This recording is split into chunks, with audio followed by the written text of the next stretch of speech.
ठीक से लिस्ट देखकर मृत्युलोक से मनुष्यों को लाइएगा। पिछली बार की तरह गड़बड़ मत कर दीजिएगा। गड़बड़ हमसे नहीं, आपसे भी तो हुई थी।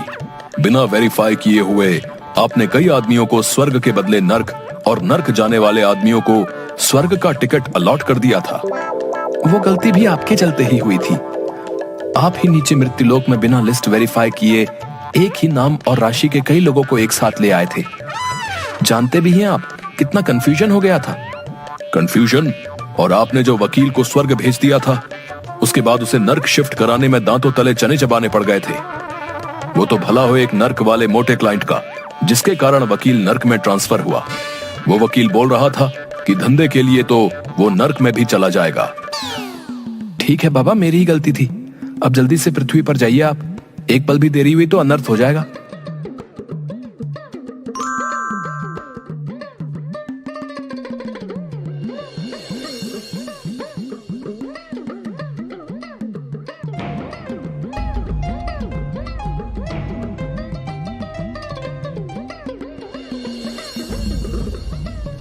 बेटा महेश, ये कवि तो अभी कविता सुना रहा है, लेकिन इसकी अभी अकाल मृत्यु है।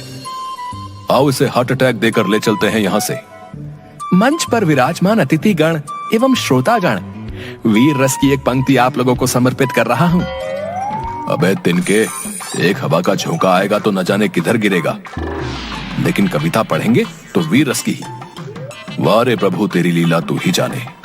चल भाई, तेरे पास 3 मिनट है, निकाल ले अपनी वीर रस की भड़ास। सुन ले ओ यमराज, चैलेंज करता है तुझे कविराज। आया है तू मुझे लेने आज, मुझे अपने श्रोताओं पर है नाज। बेटा महेश, ये इसे कैसे पता चला कि हम इसे लेने आए हैं? हमारे डिपार्टमेंट का कॉन्फिडेंशियल वर्क कोई लीक कर रहा है क्या? हमें तो लगता है कि पृथ्वीवासी हमसे ज्यादा मॉडर्न टेक्नोलॉजी का विकास कर लिया है। तुझे हो ना हो अपने भैंसे पर, लेकिन मुझे अपने कलम पर है नाज। अरे तू क्या आएगा बनकर मेरा काल, मैं खुद आ रहा हूं तुमसे मिलने। अब तू अपने आप को संभाल। मालिक, ये कवि तो आपको ही टारगेट कर रहा है। अच्छा तो ऐसी बात है, ये ले हार्ट अटैक और चल मेरे साथ। कवि मंच पर ही हार्ट अटैक के कारण लुढ़क जाता है।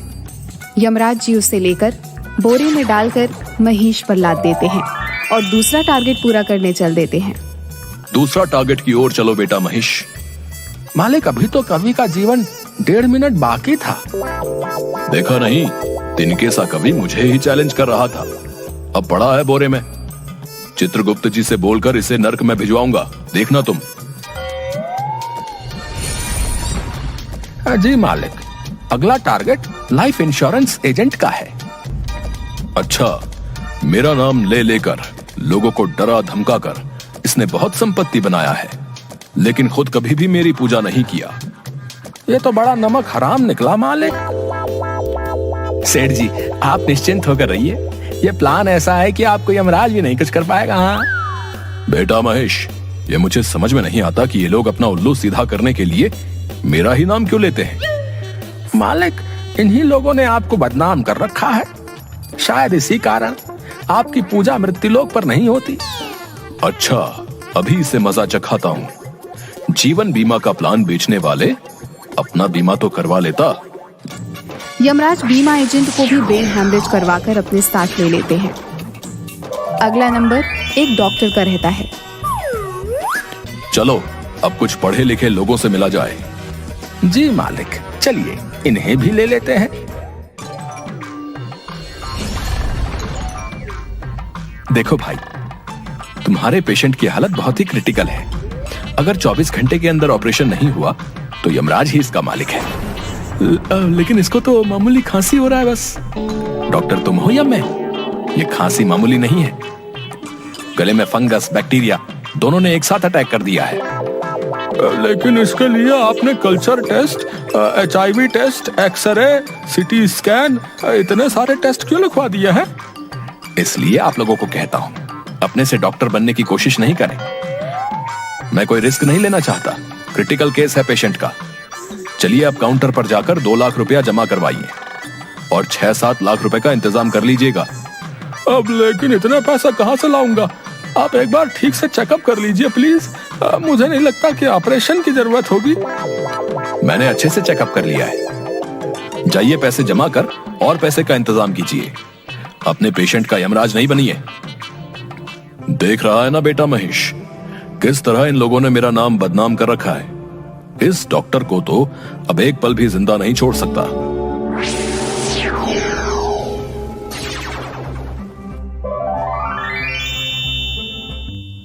अब थक गया हूं मालिक। लास्ट शमशान से तांत्रिक को लेकर हम यमलोक चल देंगे। इस मुर्दे को मैं आज यमराज से छीन कर लाऊंगा।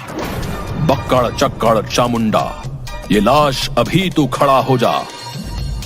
गिद्ध चील कौवा और बाज, खदेड़ा जाएगा यहां से यमराज।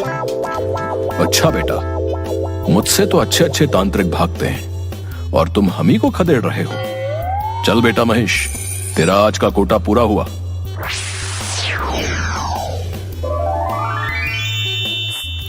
इस तरह यमराज कवि, एजेंट, डॉक्टर और तांत्रिक को लेकर यमलोक चले जाते हैं।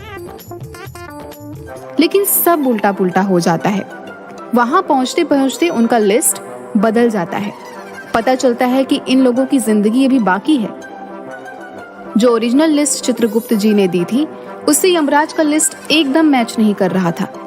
किसी तरह इसकी जानकारी उन चारों को लगती है तो चारों स्वर्ग और नर्क के गेट के पास आंदोलन करने लगते हैं। कौन है वो मक्कार? अविलंब करो उसको गिरफ्तार। ज्योति से ज्योति जला देंगे, मारने वाले को मिट्टी में मिला देंगे। ओ कवि भाई, तुम्हें मल्टीविटामिन की जरूरत है, नहीं तो वेटिंग लिस्ट से निकल। यहाँ का कंफर्म लिस्ट में आ जाएगा। देख भाई कवि, तुमसे या जमाने से तेरी हालत छिपी नहीं है। हो सकता है हवा का एक झोंका तेरा अंतिम यात्रा का प्रबंध कर दे। इसलिए मैं तो कहता हूं कि एक अच्छी पॉलिसी हमसे ले लो। तुम तीनों सुन लो, कोई भी जादू टोना, वशीकरण मंत्र, काल, यमराज, बुरी आत्मा तुम्हारा कुछ नहीं बिगाड़ेगा। मेरी असीम शक्ति उन्हें परास्त कर देगी।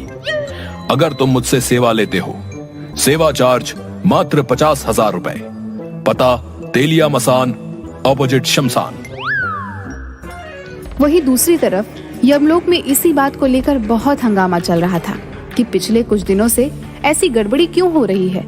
चित्रगुप्त जी द्वारा बही खाता वहीं पलटने के बाद पता चलता है कि मृत्युलोक के एक अमेरिकी निवासी, जो कि एक सन की वैज्ञानिक है, उसने अपने सुपर कंप्यूटर की मदद से यमलोक के बही खाता को हैक कर दिया है।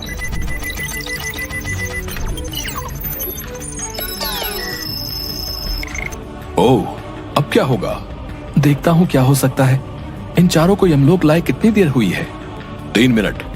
पहले बिना समय गवाए इन चारों को मृत्युलोक छोड़कर आइए। अगर किसी ने अंतिम संस्कार कर दिया तो अनर्थ हो जाएगा।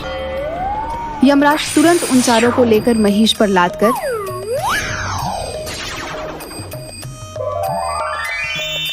मृत्युलोक पहुंचते हैं।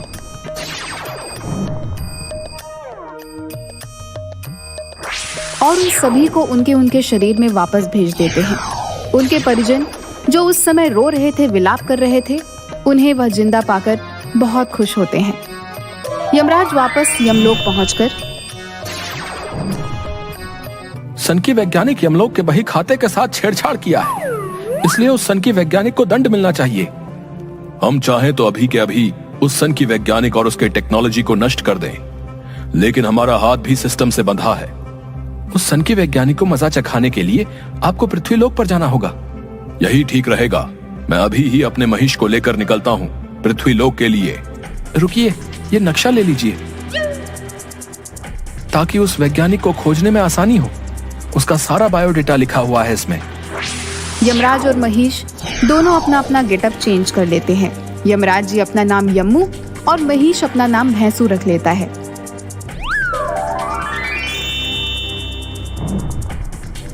दोनों अमेरिका के हवाई द्वीप के एक निर्जन टापू पर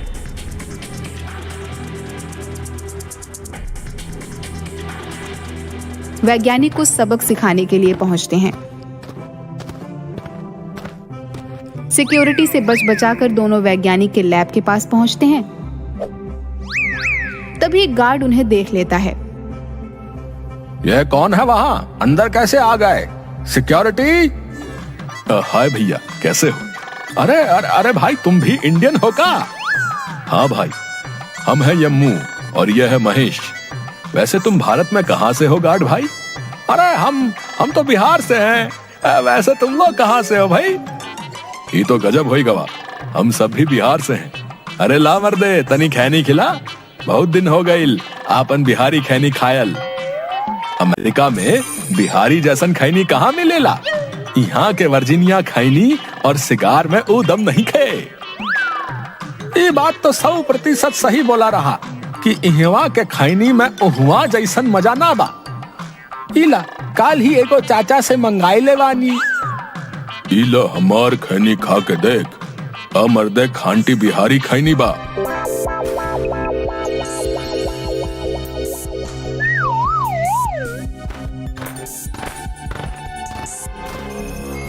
आओ आओ, वेलकम। तुम दोनों की एक्टिविटी मैं अपने सुपर स्मार्ट कंप्यूटर पर मेन गेट से ही देख रहा हूँ। जिस तरह से तुम दोनों ने मेरे सिक्योरिटी और गार्ड्स को चकमा दिया है, मैं तुमसे मिलने को और बेचैन हो गया था।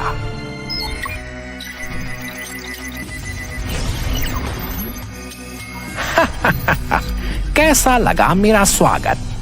अबे डागरा, हम आए हैं तुझे भेजने पागल खाना। ये ले तेरा पिंजरा। ओहो, इंटरेस्टिंग। ये ले, अब बच के दिखा। डागरा के हाथों में से एक रे निकलकर उन दोनों की ओर बढ़ती है, लेकिन पहले से तैयार यम्मू और भैंसू दोनों उस रे को अपने सुरक्षा कवच से बेकार कर देते हैं। कैसा रहा यमलोक का अंदाज? इसके बाद यम्मू बढ़कर सन की वैज्ञानिक डागरा को पकड़ लेता है और उसके दिमाग में पीछे से 2 नस को दबा देता है। ये ले भटके हुए मनुष्य, तू अब अपने बचपन के मजे ले। अब वह वैज्ञानिक अपना सारा मेमोरी भूलकर बच्चों की तरह ट्रीट करने लगता है। अल्ले अंकल, आपकी मूत के साथ मुझे खेलना है। अल्ले बाबा, मैं तो बफेलो की सवारी करूंगा। उसके बाद यम्मू और भैंसू पूरे लैब को जला देते हैं।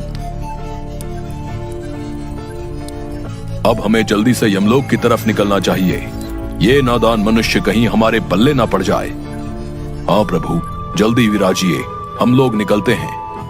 और वहां से यमलोक वापस आ जाते हैं। अब यमलोक का सारा सिस्टम पहले की तरह काम करने लगता है।